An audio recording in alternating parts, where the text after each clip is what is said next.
Greetings guys and gals, this is XIJABERWALKIX bringing you the best in SC Gaming. Today we have set 5 of Hwaseung OZ versus SKT1, the first and last place teams of the Shinhan Proleague 2010-2011 season.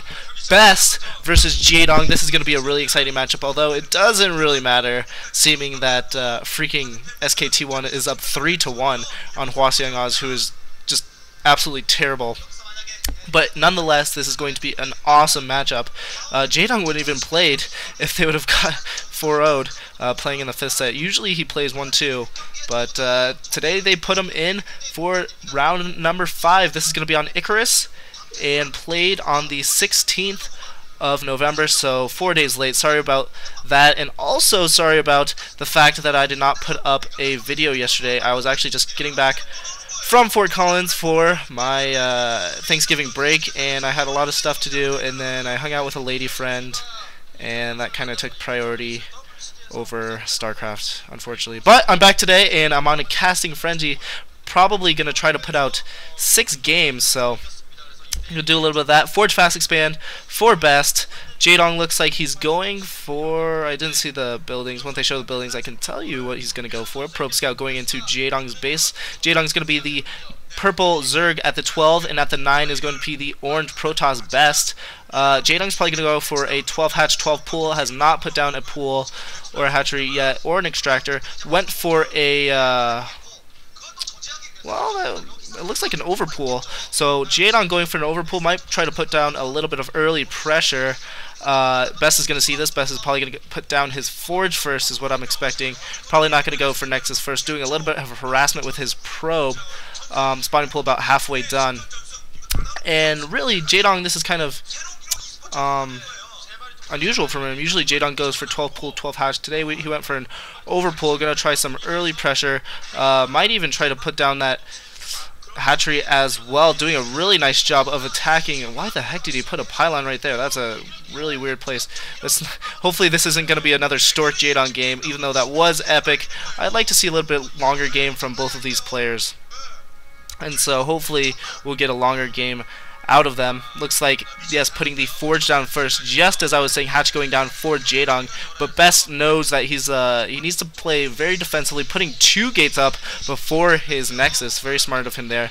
Those Zerglings are going to be out anytime soon, or yeah, it looks like those 3 eggs are probably going to be Zerglings. If they're not, then he really just made BeSt waste minerals pretty much. It's going to help his defense, but they're not. They are Zerglings. Well, at least, yep, all 6 of them were Zerglings. And 6 Zerglings coming down to BeSt's base. BeSt's probe is still in the base of Jaedong. I'm going to know what's going on there. Cannons moving in just in time. Those 2 cannons are just going to be able to defend very, very well against those Zerglings there. And it looks like Jaedong's doing another double expand, what Zerg players are doing more and more often. Those Zerglings didn't even go to BeSt base. He knew that he was scouted, knew that it would be futile, knew that he'd probably put 2 cannons down. Now just going to try to get those Zerglings out. Gateway probably morphing in at that front there is what I'm assuming that is. And maybe a core as well. Maybe another cannon though, now that he sees how many Zerglings are out. He's definitely going to have to kill this probe before he puts down any more tech, making sure that you know, BeSt doesn't know exactly what he's going. Has not got his lair yet at his main base. Might be getting it at his natural. Not sure there. Once they show the base, I will know, though. In other words, BeSt is doing some Bisou-esque probe micro here, able to keep his probe alive very long. Uh-oh!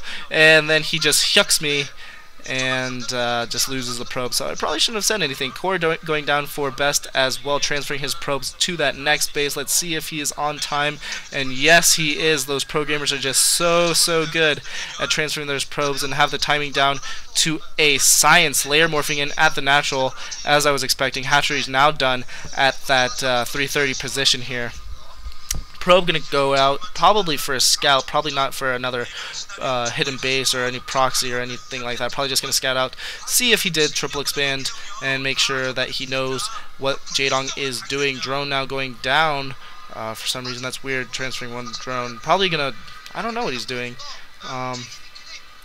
Yeah, so that's really strange that that drone is just chilling there. Another probe out, and he's going to see, well, I think he saw the creep, at least. He saw that there's another base there. Throwing down that Stargate, probably going to get out Corsairs anytime soon. One Zealot at the front. Looks like that's was that forge spinning? Don't know if that forge was spinning. Might have been. Not sure. Layers now up and going for a Spire, of course, to deal with those Corsairs. Going to get out some Scourge. And not really too exciting of a game here. Both players just macroing up, really.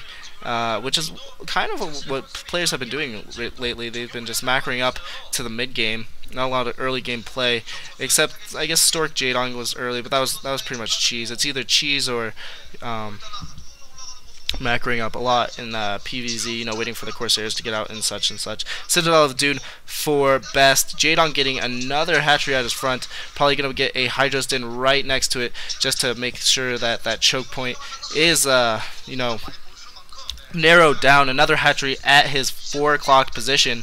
So he now has 5 hatch, and I'm assuming that he's going to go 5 hatch Hydra, although he could also go mutas and stuff like that. Wobbly Lurker, Ling play. He could also do that. Corsair now out for BeSt, going to be doing a little bit of harassment against these overlords. Spire done. So what I'm assuming is those 3 eggs have Scourge in them. I'm assuming that egg also has Scourge in it, as he would know that that base would be scouted. Overlord's probably going to get picked off, was what I'm assuming. He's not quite there. Extractor finally morphing in at that natural, and well, I'm gonna take off my hoodie because it is way hot down here, way hotter than my dorm room. I don't know why, because I'm in the basement, but it's really hot. And Corsair now out, not much else going on here. It looks like that Corsair is gonna be able to pick off that Overlord. That Overlord is absolutely done for. 1 Scourge following that Corsair, but it's gonna get picked off by these cannons. Some Zealots at the front there, and BeSt micro. Oh man, that Overlord just barely gets away, and BeSt is like, oh crap, I'm not as good as Jaedong. Just kidding. But really, that Overlord does get picked off by the other Corsair, but nice job by sniping that Corsair. Oh, and he gets another one! Oh man, BeSt, what are you doing, man? BeSt is now gonna have to put out, taking his keyboards off the, or taking his hands off the keyboards. What's going on here? This isn't Flash, man. You're not that far ahead against Flash where you can just do that. Building more Sunkens in the base there. He knows that he's in a little bit of trouble. BeSt is moving in now with a lot of Zealots, but looks like that wasn't a lurker, was it? It was a Sunken Con, I think. Anyways, Zergling's getting kind of a surround. Might be able to take these 2 Zealots out. We'll have to see. Doing good micro. BeSt is doing very good micro, able to deter these Zerglings. So these Zerglings are not going to be able to pick anything off. Looks like they're going down to the base though. Scourge doing a little more scouting as well. BeSt needs to really take care of those freaking Corsairs, man. He's losing a lot of gas by doing that. Zealots just running all the way by. Looks like they're going for a run by, but no, now they're attacking the drones. The drone goes down. The drones are running away. Now the drones are attacking, doing a very nice job. These Zealots are going to get cleaned up. Lurkers popping out just at the right time. More Zerglings reinforcing, but losing a lot of drones. Jaedong's losing a lot of drones, and BeSt gets in the base with 3 Zealots. Jaedong's in a little bit of trouble here. These Zealots are going to get picked off, but no, they're able to pick off all of these Zerglings. They're going to be able to go in the base, and there's no units out for Jaedong. Jaedong's in a lot of trouble here. More Zerglings coming to reinforce. He's taking out a lot of drones. He's at least taken out 4 drones. Wow, that's a ton of drones, man. And Zealot's getting cleaned up, and now he has almost nothing at his natural, not a lot at his main, and he's in a bad position here. BeSt is in a very good position, has a robotics facility out, building another cannon just for quick defense. His core is spinning, probably getting +1 to his weapons. And the SKT1 coach looking on very intently, but wow, very nice job by BeSt there. These lurkers are going to be hell for him. He really needs to get out some observers or something. Now he has the DT out, doing a very nice job. Should be getting observers and attacking those lurkers that are burrowed though. Not doing too much damage. Not going to be able to take out this gate, I don't think, as long as he is building an observer. I didn't see an observatory though. So don't know if he has an observatory yet. He's building a shuttle. Oh man, he didn't even get an observatory. He's building a shuttle that whole time. Now he's going for a drop, and oh wow, this is really exciting. This is a really exciting game actually. There's about 6 maybe Corsairs there. Zealots picking off some Zerglings. There's a lot of Zerglings though there. These Zealots one Zealot gets surrounded, more Hydras coming in here, and Jaedong is just showing his superior macro ability, able to take down that gate.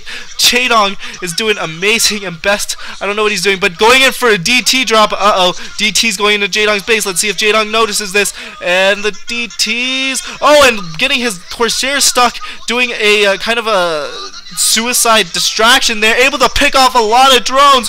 Oh my gosh, Jaedong's losing all of his drones in his main. That's not good. Jaedong, what are you doing? I don't think he even knows that he's losing all of those units just because he's getting attacked from every which direction. Those Corsairs are doing so much damage. Now he runs his drones, but now it's finally evident that those DTs are in his base, and he's just losing so many drones. This is so close. Oh man, one Scourge getting picked off. Jaedong's going all in here with these Hydralisks. I don't know what's gonna happen. These Hydralisks are coming in. Probe's getting pulled off the line. Cannon's going on. I don't think he has enough units there, able to pick off one of the Corsairs. These Lurkers need to do a lot of damage, and his main's gonna go down, and BeSt is doing just an amazing job with this CT. BeSt looks like he has a look of approval on his face because he is the Ninja Toss. He does use DTs, and it's pretty much his build, the BeSt build, that is gonna win him the game. Going in for a Doom Drop, a last-ditch effort here. Now the Corsairs come in for an attack, and these Corsairs are gonna get picked off, but no, they don't. One of the Corsairs gets picked off. More of the Corsairs are coming back, and now Jaedong is in BeSt's base, and this is pretty much a base swap here. Zealots coming in to reinforce. These Zealots aren't going to be enough though, especially with these Lurkers out. And Jaedong, I don't know why I said BeSt. Jaedong is going to lose his spawning pool, lost everything in his main. But BeSt is going to lose a lot of stuff too. These Hydras are just doing so much damage. He needs to pick off the observatory. As if he's able to pick off the observatory, that's going to be really big. These Lurkers are going to be able to do so much damage without observers. And now the DTs are coming in to the natural expansion of Jaedong. Jaedong's going to be able to take this whole thing out pretty much. The Lurker's burrowing. He has no observers in his base. He lost his observatory, but Jaedong's losing a ton of drones again. And oh my gosh, this game is just so intense. Hydralisks attacking the gateways, Lurkers just attacking everything which way. These Overlords come in, able to pick off the DTs. Jaedong looks very confident. He's in a little bit of trouble, but at the same time, I think he is ahead. He's able to take all these gateways out, and pretty much BeSt only has his natural, and BeSt is going to do nothing pretty much with these Zealots because these Lurkers are doing so. Look at all those cannons. Oh my gosh, building so many cannons, and GG coming from BeSt. Jaedong reigns supreme yet again, and he just pulled that out by the skin of his teeth, or any other kind of metaphor you guys want to make. But Jaedong, wow, I did not expect that. He just lost so many drones from those DTs, but being persistent and just showing his superiority and macro ability, Jaedong pulls out ahead. Sorry if that cast was kind of jumbled. I was just really overcome by the game, but yeah, not my best cast, but I'll try to work on it. I do have far more games coming up. Anyways, GG guys.